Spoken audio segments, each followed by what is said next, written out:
everybody, this is Violet the Clown and I'm back, yay, for another exciting episode of Violet the Clown's Kitchen.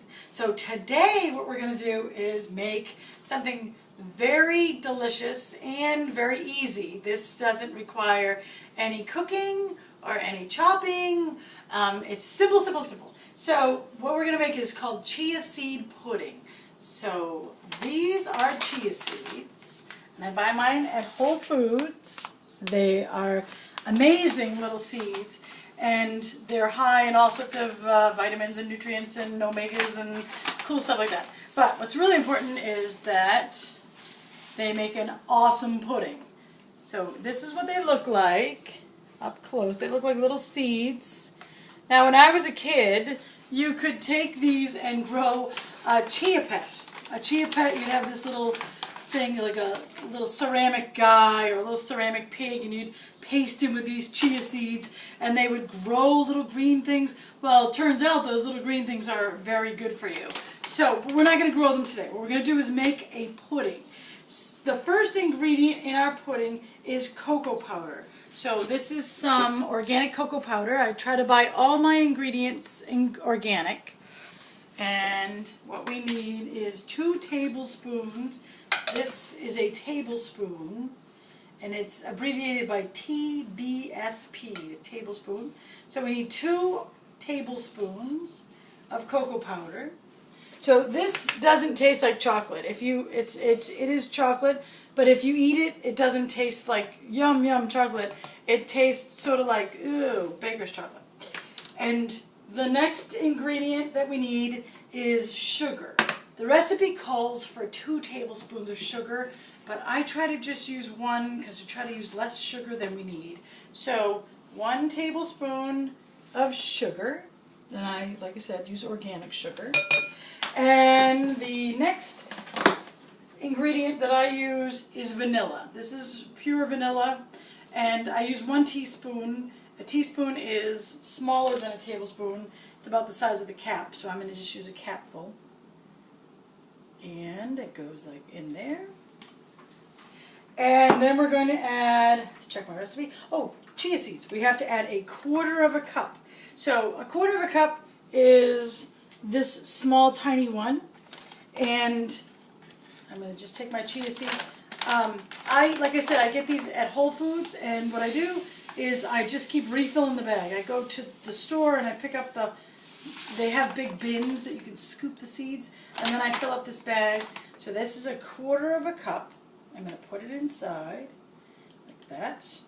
And the next ingredient is 1 cup of milk. Now, I use soy milk.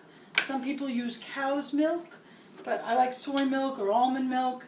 I'm going to take 1 cup of soy milk and mix it right inside. What's really cool about chia seeds is they get gelatinous, which means they get sort of jello-ish.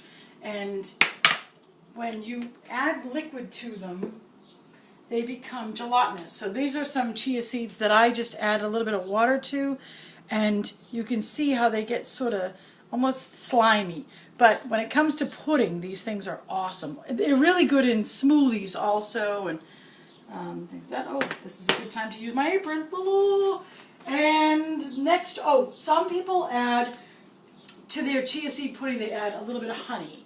I really like honey, but I don't try to add any extra sugars to this. So I'm not going to add honey, but sometimes I do add walnuts. Walnuts are really good for you, and I buy big ones, but I just sort of crunch them up and put them inside like this. So I would say like a handful of walnuts is good. Another thing, I like this pudding when I don't add anything to it extra. Or I like it a lot with bananas and walnuts. So see how I just crunch those in my hand? Like this. I broke them up a little bit, put them in the pudding. And then sometimes I add a banana. So I would just peel the banana. You might need help to slice the banana up and put it in your pudding, but you do not need to add a banana. So I take a whisk, this is called a whisk, and I just whisk it around and mix all the ingredients. So this is really cool because you don't have to cook it, and you can make it with very little help from mom or dad, And then you can surprise them and make a delicious pudding. So mix it, mix it, mix it. You have to mix it pretty good so that all the little pieces of chocolate and chia seed get mixed together. And after you mix it up and it's all blended, you want to take it and place it in your refrigerator. Into the refrigerator. And then you let it sit there for an hour, maybe 2 hours. And then, with the magic of filming, you take it out and it's turned into this really cool chocolate pudding. It's delicious, and like this one doesn't have anything added to it, but I might add bananas now. And this stuff is delicious, and even better, it's really, really good for you. And last but not least, you can make it all by yourself. So you might have to ask mom or dad to go to the store and buy you some chia seeds, and then probably you have all the other ingredients right in your house. I want you to give this a try when you get a chance. You're going to love it. I absolutely love this. And if you have comments or other recipes that you want to share, you can write them below. I also would love to get an update on how you kids are trying out your food rainbow, if you've thought of any foods that I didn't think of in the food rainbow. So please write to me on the bottom, or email me, or send a video to violettheclown.com. I would love to hear from you. Thank you so much for watching me, and I will see you soon. Bye, everybody.